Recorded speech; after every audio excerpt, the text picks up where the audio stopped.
Ito na nga, nagpapatakbo ng e-bike, nag-aaral. Minsan-minsan sa buhay natin, kailangan natin mag-aral. Bagong learning sa buhay.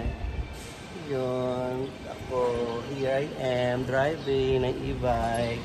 Hoping balang araw magkaroon ng sariling e-bike. Ganun. Tapos atras. Atras. Tapos takbo ulit. Yun talaga buhay. Pag gusto mag-cap up buhay, mag-i-bike na lang. Mahirap ang buhay, kailang mamasada. Cars. Yun yan. Ganyan. Ka buhay. Parang pelikula. Parang life. Tika nga. Atras.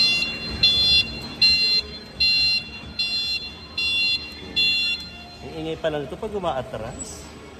No? Sakit sa purse. Pag atras, maingay. Ayan, no. Tandahan. Alam na.